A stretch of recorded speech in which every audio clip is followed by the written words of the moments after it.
Hola mis hermanos, amigos, Dios les bendiga.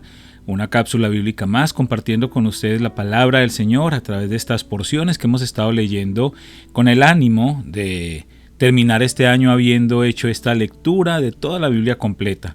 Estamos contentos que Dios hasta aquí nos ha ayudado. Ya hoy estamos en nuestro día 178 de este trayecto. Y le damos gracias a Dios porque estas cápsulas han podido llegar a muchos lugares del mundo. Gracias a ustedes también que las comparten a través de sus redes sociales. Les animo entonces a perseverar, no solamente escuchando las cápsulas, sino también compartiéndolas. Yo sé que hay algunos libros, sobre todo en el Antiguo Testamento, como el que estamos leyendo ahorita, de Crónicas, que son algunas genealogías, ciudades, nombres de pronto complejos, se hace difícil de entender de pronto algunas de estas listas, pero son importantes, están escritas por un propósito especial, porque nos están hablando de un Dios de orden, de un Dios que tiene todas las cosas en su lugar, que para Él son importantes los reconocimientos, y esto realmente es importante también entenderlo y conocerlo. Seguramente, no sé si usted ha percibido o ha caído en cuenta que muchos de estos nombres que hemos estado leyendo pues han tenido alguna aparición cuando estuvimos leyendo Reyes, cuando estuvimos leyendo otros libros del Antiguo Testamento, han tenido apariciones en la historia de Israel. Entonces todas estas listas mencionan a muchas de esas personas y es interesante saber que al fin todas estas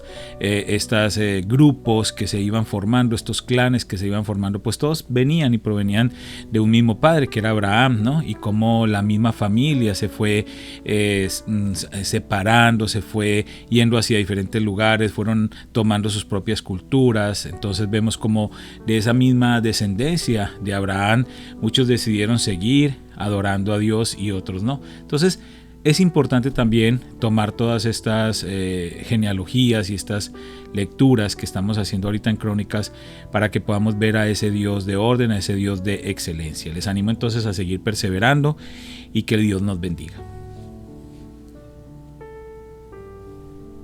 Salmo 76, 7 al 12. Con razón eres tan temido. ¿Quién puede quedar en pie ante ti cuando estalla tu ira? Desde el cielo sentenciaste a tus enemigos. La tierra tembló y permaneció en silencio delante de ti. Te levantas para juzgar a los que hacen lo malo, oh Dios, y para rescatar a los oprimidos de la tierra. La rebeldía del ser humano solo resalta tu gloria, porque tú la usas como un arma. Haz votos al Señor tu Dios y cúmplelos, que todos le lleven tributo al temible. Él quiebra el orgullo de los príncipes y los reyes de la tierra le temen. Primero de Crónicas 10, 1 al 14. Ahora bien, los filisteos atacaron a Israel, y los hombres de Israel huyeron ante ellos. Mataron a muchos en las laderas del monte Gilboa. Los filisteos cercaron a Saúl y a sus hijos y mataron a 3 de ellos, Jonatán, Abinadab y Malquisúa. La batalla se intensificó cerca de Saúl y los arqueros filisteos lo alcanzaron y lo hirieron. Con gemidos, Saúl le dijo a su escudero: «Toma tu espada y mátame antes de que estos filisteos paganos lleguen para burlarse de mí y torturarme». Pero su escudero tenía miedo y no quiso hacerlo. Entonces Saúl tomó su propia espada y se echó sobre ella. Cuando su escudero vio que Saúl estaba muerto, se echó sobre su propia espada y murió. Así que Saúl y sus 3 hijos murieron allí juntos y su dinastía llegó a su fin. Cuando los israelitas que estaban en el valle de Jezreel vieron que su ejército había huido y que Saúl y sus hijos estaban muertos, abandonaron sus ciudades y huyeron. Entonces los filisteos entraron y ocuparon sus ciudades. Al día siguiente, cuando los filisteos salieron a despojar a los muertos, encontraron los cuerpos de Saúl y de sus hijos en el monte Gilboa. Entonces le quitaron la armadura a Saúl y le cortaron la cabeza. Luego proclamaron las buenas noticias de la muerte de Saúl ante sus ídolos y a la gente en toda la tierra de Filistea. Pusieron su armadura en el templo de sus dioses y colgaron su cabeza en el templo de Dagón. Cuando el pueblo de Jabes de Galaad se enteró de todo lo que los filisteos le habían hecho a Saúl, todos los valientes guerreros llevaron los cuerpos de Saúl y sus hijos de regreso a Jabes. Luego enterraron sus huesos debajo del gran árbol en Jabes y ayunaron por 7 días. De manera que Saúl murió porque fue infiel al Señor. No obedeció el mandato del Señor e incluso consultó a una médium en lugar de buscar la dirección del Señor. Así que el Señor le quitó la vida y le entregó el reino a David, hijo de Isaí.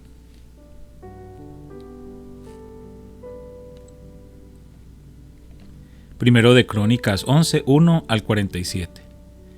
Luego todos los israelitas se presentaron ante David en Hebrón y le dijeron: somos de la misma sangre. En el pasado, aun cuando Saúl era rey, en realidad era usted quien dirigía las fuerzas de Israel. Y el Señor su Dios le dijo: tú serás el pastor de mi pueblo Israel, tú serás el líder de mi pueblo Israel.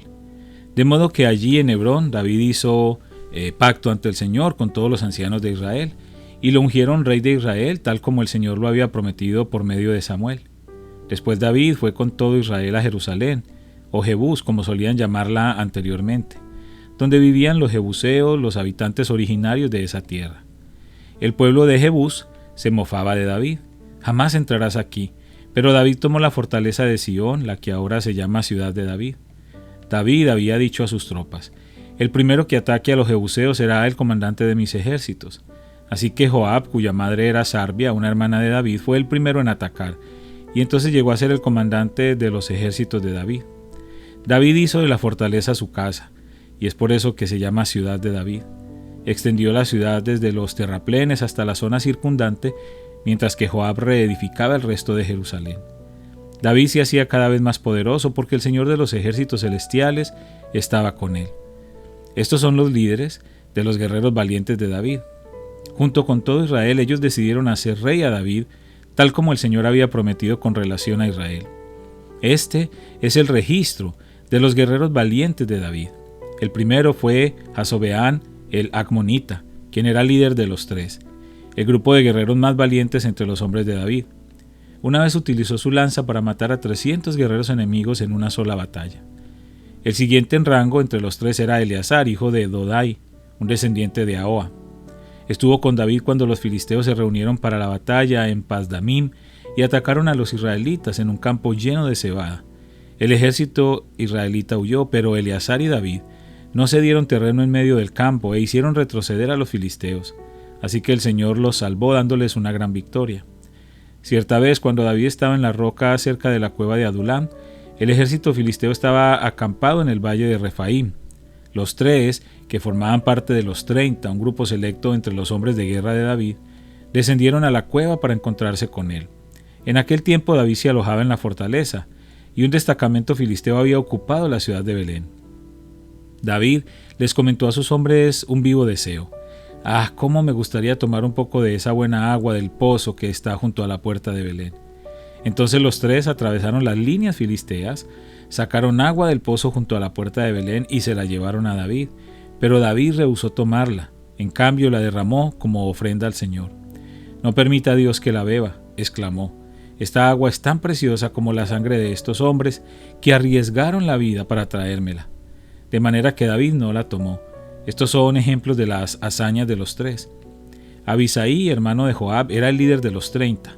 En una ocasión usó su lanza para matar a 300 guerreros enemigos en una sola batalla. Fue por hazañas como esta que se hizo tan famoso como los tres. Abisaí era el comandante y el más famoso de los 30, aunque no era uno de los tres. Estaba también Benaía, hijo de Joiada, un valiente guerrero de Cabseel, quien hizo muchas proezas heroicas. Entre ellas mató a 2 campeones de Moab. En otra ocasión, en un día de mucha nieve, Benaía persiguió a un león hasta un hoyo y lo mató. Otra vez, armado solamente con un palo, mató a un guerrero egipcio que medía 2,5 metros de altura y estaba armado con una lanza tan gruesa como un rodillo de telar.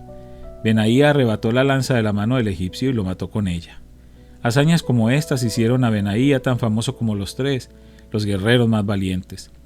Recibió más honores que los demás miembros de los 30, aunque no era uno de los tres. Además, David lo nombró capitán de su escolta. Entre los guerreros más destacados también se encontraban Asael, hermano de Joab, Elhanán, hijo de Dodo de Belén, Sama de Arod, Eles de Pelón, Ira, hijo de Iques de Tecoa, Abiezer de Anatot, Sibecai de Usa, Salmón de Aoc, Maharai de Netofa, Eled, hijo de Baana de Netofa, Itai, hijo de Ribai de Gibeá, en la tierra de Benjamín, Benaía de Piratón, Urai de las proximidades de Naale-Gaaz, Abi-Albón de Arabá, Admabed de Baurim, Eliaba de Saalbón, los hijos de Jasén, de Gisón, Jonatán, hijo de Sage, de Arar, Ahiam, hijo de Sarar, de Arar, Eifal, hijo de Ur, Efer de Mequer, Ahías de Pelón, Esro de Carmelo, Paarai, hijo de Esbai, Joel, hermano de Natán, Mibar, hijo de Agrai, Selec de Amón, Naarai de Beerot, escudero de Joab, hijo de Sarbia, Ira de Jatir, Gareb de Jatir, Urías elitita, Zabad, hijo de Alai, Adina, hijo de Sisa, el líder rubenita que tenía 30 hombres consigo, Anán, hijo de Maaca, Josafat el Midnitita, Usías de Astarot, Sama y Jehiel, hijos de Otam de Aroer, Jadiel, hijo de Simri, Joa, su hermano de Tis, Eliel de Maaba, Jerebai y Josabía, hijos de El Naam, Idma de Moab, Eliel y Obed, Jaasiel de Soba.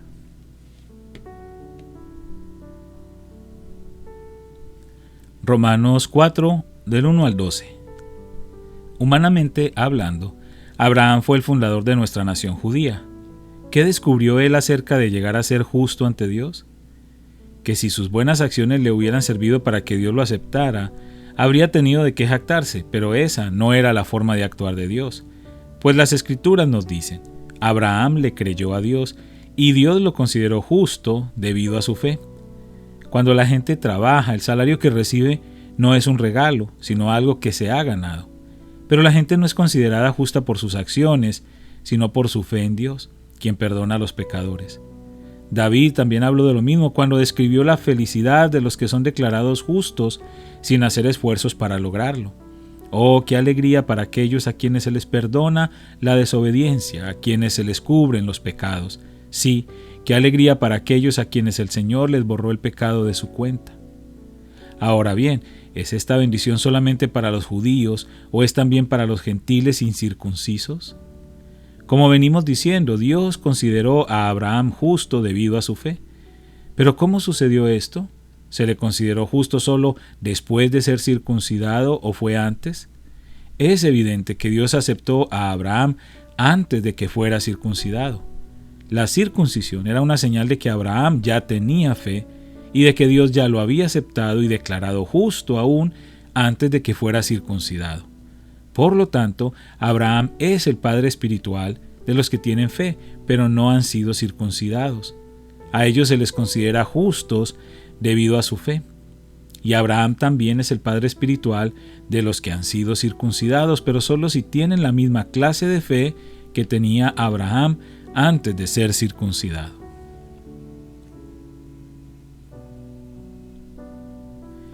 Padre, una vez más te damos gracias por esta maravillosa palabra, Señor. Gracias porque podemos ver tu obra poderosa en ella, Señor. Podemos conocerte a través de ella. Gracias, Padre, porque tu Espíritu Santo nos guía a toda verdad y nos permite entender y comprender el mensaje que tienes allí para nosotros.